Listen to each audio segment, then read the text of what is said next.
Hello everyone, today my topic is rectal tumors. First of all, what is tumor? Tumor is abnormal growth of cells. कहीं पर भी कोई भी abnormal growth है जो normal cell activity से अलग है वो ट्यूमर कहलाती है। ये दो तरह से होते हैं, बिनाइन एंड मैलिग्नेंट। बॉडी में कहीं भी किसी भी तरह का कोई ट्यूमर है वो दो तरह का होता है, benign tumour and malignant tumour. Benign tumours confined होते हैं एक प्लेस पे, सराउंडिंग एरिया में वो फैलते नहीं हैं। जो मैलिग्नेंट ट्यूमर होते हैं वो फैलने वाले ट्यूमर्स होते हैं। इनका मेटास्टेसिस सराउंडिंग एरिया में हो सकता है, पूरी बॉडी में भी, ऑल ओवर बॉडी मेटास्टेसिस भी हो सकता है। मैलिग्नेंट ट्यूमर का प्रोग्नोसिस बहुत पुअर होता है और ये डेंजरस होते हैं। Now comes the term rectal tumours और carcinoma of rectum. Colorectal carcinoma is fourth most common variety of malignant tumors and found in most commonly in women. In 3% of cases it occurs in multiple sites. Usually इनका origin pre-existing adenoma और papilloma से होता है, मतलब जो polyps होते हैं, tubular polyps, वो कार्सिनोमा में कन्वर्ट हो जाते हैं। Now comes the aetiology. इसमें जो डाइटरी फैक्टर्स होते हैं जैसे red meat, high intake of red meat, dietary fat and oil increases the risk of formation of carcinoma. Elevated serum cholesterol है, स्मोकिंग, अल्कोहल, ये भी इंक्रीज़ करते हैं कार्सिनोमा होने के रिस्क को। और विलस एडिनोमा जो होता है उसमें के 40% चांसेस होते हैं कार्सिनोमा में कन्वर्ट होने के। फर्स्ट आप adenoma. What is adenoma? Adenoma is the collection of mucus and sebaceous secretions of the gland. अगर साइज मोर देन 2 सेंटीमीटर है विलस एडिनोमा का तो उसके 40% चांसेस इंक्रीज हो जाते हैं कार्सिनोमा में कन्वर्ट होने के। और अल्सरेटिव कोलाइटिस है, क्रॉन्स डिजीज़ है, ये भी प्रेसिपिटेटिंग फैक्टर होते हैं कार्सिनोमा ऑफ रेक्टम के। फैमिली हिस्ट्री है कोई रेक्टल कैंसर की तो भी, मतलब अगर फर्स्ट डिग्री ऑफ रिलेटिव है किसी भी पर्सन का तो उस पर्सन में रेक्टल कैंसर होने के चांसेस इंक्रीज़ हो जाते हैं। और जो रेक्टल कैंसर है ये रिस्क डेवलप करता है endometrial cancer, stomach cancer, biliary tree cancer और ओवेरियन कैंसर को इन द सेम पेशेंट। और जो कार्सिनोमा ऑफ कोलोन है वो उसकी वजह से भी रेक्टल कार्सिनोमा डेवलप हो सकता है। Now comes the types. ये it is of 2 types, adenocarcinoma and colloid rectal carcinoma. First is adenocarcinoma. Adenocarcinoma ये 2 टर्म से, एडिनोमा जो होता है उसको वो कन्वर्ट हो जाता है कार्सिनोमा में, दैट इज़ एडिनोकार्सिनोमा। एडिनोमा मैंने अभी बताया आपको कि जो म्यूकस एंड सेबेशियस ग्लैंड की जो सिक्रीशंस होती हैं वो वहाँ पर इकट्ठी हो जाती हैं, वहाँ एडिनोमा बनता है जो लेटर ऑन कन्वर्ट हो जाता है कार्सिनोमा में। ये 2 तरह से हम इसको देखते हैं, मैक्रोस्कोपिकली एंड माइक्रोस्कोपिकली। मैक्रोस्कोपिकली होता है gross, it can be ulcerative, papillaceous or infiltrative and annular. It is common in rectosigmoid junction. And third is diffuse type, often observed in patients with ulcerative colitis which carries poor prognosis. And ये second type होता है, इसको हम देखते हैं histologically, मतलब ये कितना वेल डिफ्रेंशिएटेड है या नहीं है, आप एक जगह पे कन्फाइंड है या फैला हुआ है।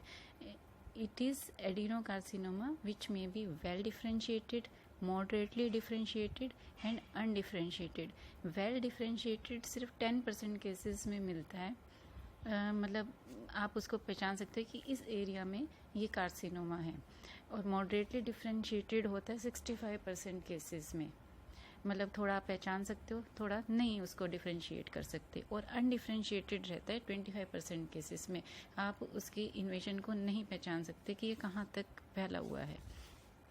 सेकेंड टाइप होता है कोलॉइड कार्सिनोमा ऑफ रेक्टम। ये होता है due to mucoid degeneration of adenocarcinoma से ही सेकेंडली ये कोलॉइड कार्सिनोमा डेवलप होता है।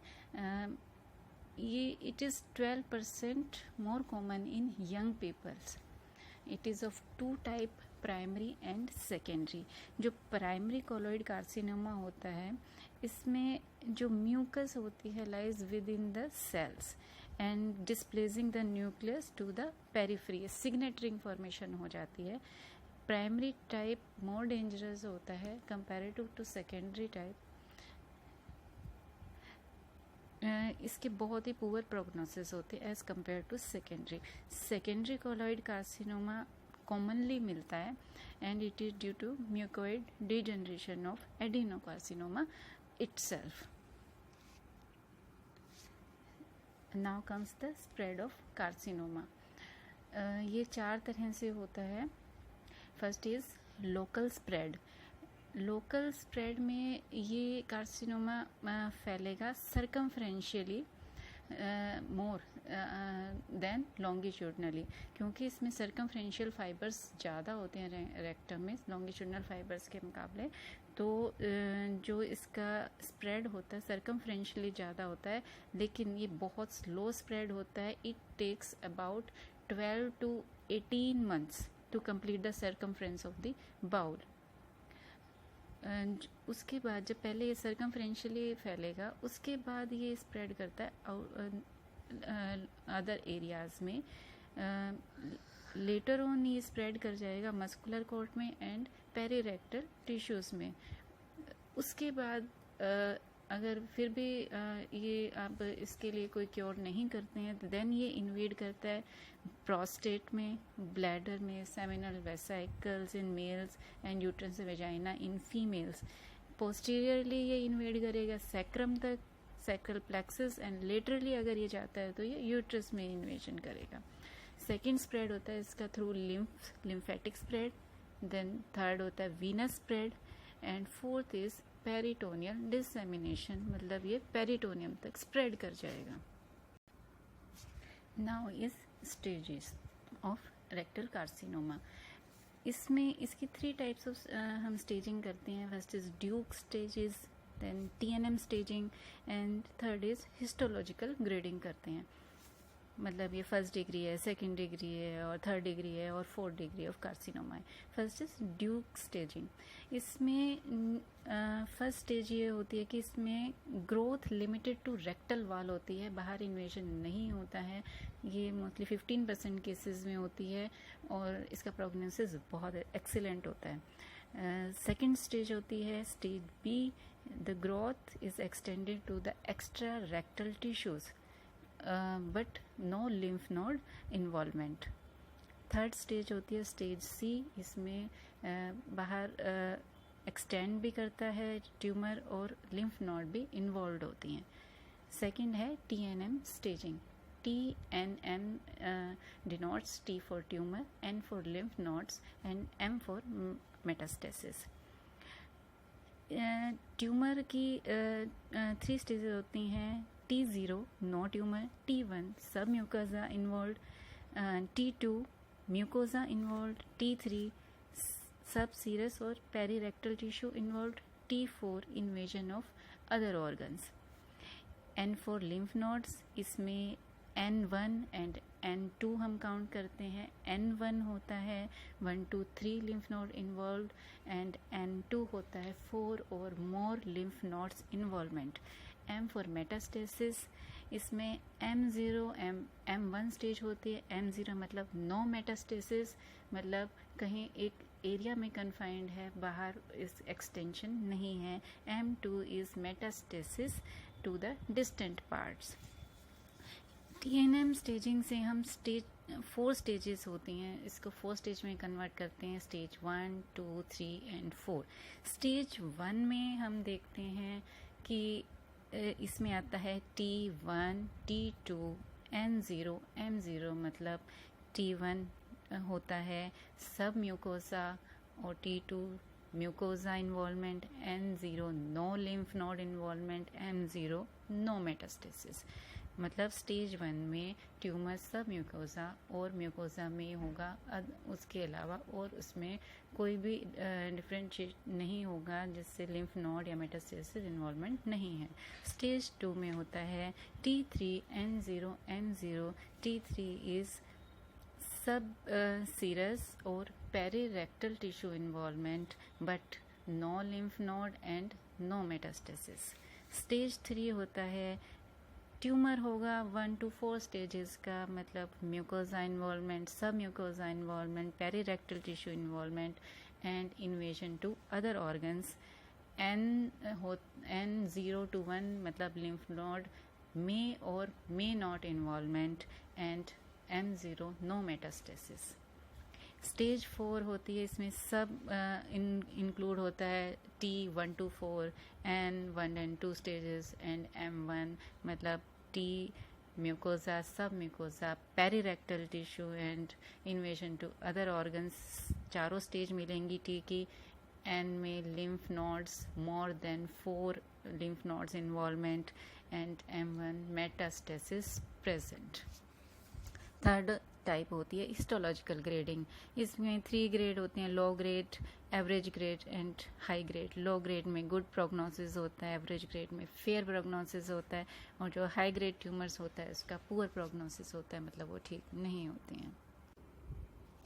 Now his clinical feature, bleeding per rectum is the earliest system, may mimic the haemorrhoids. Patient आता है कि पर रेक्टल ब्लीडिंग के साथ आता है, लेकिन कन्फ्यूजन ये भी हो सकता है कि पेशेंट को हेमरॉइड्स हों, लेकिन इसके साथ एसोसिएटेड अदर सिम्टम्स भी होंगे, जैसे sense of incomplete defecation. Patient का बाउल एम्प्टी है but there is sensation of more faeces to be passed. Tenesmus होगा, टेनिसमस होता है by by urgencies to pass out the faeces. A painful straining of the empty of bowel without resultant evacuation. There is an important early symptom. Spurious diarrhea होता है, generally it occurs in early morning due to the over accumulation of the mucus overnight, causing urgency for defecation, but result in spurious diarrhea with the passage of flatus and little blood stained mucus. Generally constipation होती है ऐसे patient में, alteration और bowl habits हो जाएंगी, bleeding होने से patient anaemic हो जाएगा, माल न्यूट्रिशन हो जाएगा, लॉस ऑफ वेट होगा and loss of appetite. Pain later stages में पेन एक सिम्टम होता है, कॉलिक की पेन होता है, बैक पेन हो सकता है पेशेंट को। जब बहुत मेटास्टेसिस हो जाएगी पेशेंट को, later on it convert other symptoms जैसे एसाइटिस, लीवर इन्फिल्ट्रेशन होंगे तो लीवर सेकेंडरीज हो जाएंगी, यूरिन में यूरिनरी ब्लैडर तक अगर इन्वेशन होगा तो यूरिनरी सिम्टम्स पेशेंट देगा। Now is investigation, rectal examination. 90% cases में जो प्राइमरी कार्सिनोमा होता है 90% केसेस में रेक्टल एग्जामिनेशन से हम फाइंड आउट कर सकते हैं। जो neoplasm can be failed digitally, proctoscopy कराते हैं, लिग्मोइडोस्कोपी करा सकते हैं, कोलोनोस्कोपी करा सकते हैं, बायोप्सी करा सकते हैं, एंडोरेक्टल USG कराते हैं, CT स्कैन कराते हैं, MRI कराते हैं इसमें। लेकिन एक होता है ट्रांस रेक्टल USG, मतलब ट्रांस रेक्टल अल्ट्रासाउंड। इसमें 95% केसेस में ये more accurate then MRI and CT scan. तो जो ट्रस्ट ये ज़रूर करवाते हैं, ये मतलब 95% केसेस में ये बहुत एक्यूरेट होता है। और USG एब्डोमेन भी कराते हैं, कोई सेकेंडरी इन्वेजन है, लीवर सेकेंडरीज बनी है या कहीं और भी अगर इसका मेटास्टेसिस है तो USG एब्डोमेन भी कराते हैं। डिफरेंशियल डायग्नोसिस में inflammatory structures, amoebic granuloma, tuberculosis, hereditary ulcer syndrome से हम इसका डिफरेंशियल डायग्नोसिस कर सकते हैं। Now comes the treatment. Treatment में एम होता है हमारा इसमें ट्रीटमेंट का कि क्यूरेटिव सेक्शन और पैलिएटिव रिसेक्शन करते हैं अगर कोई मेटास्टेसिस है तो। Surgery is the main line of treatment in case of rectal carcinoma. इसके साथ radiotherapy and chemotherapy are also beneficial. Surgery में इसकी 2-3 तरह से सर्जरी होती हैं। APR होता है is the gold standard of surgery in case of rectal carcinoma. APR is abdominoperineal resection, मतलब ये 2 तरह से करते हैं। एब्डोमेन एंड पेरिनियम से इसमें इंसिजन लगाते हैं और जो कार्सिनोमेटस पार्ट होता है रेक्टम का उसको काट के निकाल दिया जाता है और उसको रिपोजिशन करते हैं एब्डोमेन में। ये 3 तरह से होता है APR। APR होता है माइल्स, गैब्रियल और लॉयड्स डेविस टाइप से हम करते हैं। माइल्स होता है इसका मतलब इसमें abdomen first and perineum later, मतलब फर्स्ट इंसिजन एब्डोमेन में देन पेरिनियम में इंसिजन होता है। गैब्रियल में पेरिनियम में first incision then abdomen. Lloyds में सिंक्रोनाइज दोनों एक साथ लगाते हैं इंसिजन एंड दोनों में रिसेक्शन सेम रहती है। और TME होता है टोटल मीजोरेक्टल एक्सीजन, मतलब मीजोरेक्टम को काट के ही निकाल देना है टोटल। और हार्टमैन ऑपरेशन होता है, ये एल्डरली पेशेंट्स में ज़्यादा करते हैं। इसमें परमानेंट कोलोस्टोमी हो जाती है, मतलब रेक्टम और एनएस का पूरा पार्ट ही काट के निकाल दिया जाता है और पेरिनियम में उसको स्टिच कर दिया जाता है। इसके मैं आपको वीडियोस बाद में सेंड करूँगी। Thank you very much. Hello everyone, today my topic is rectal tumors. First of all, what is tumor? Tumor is abnormal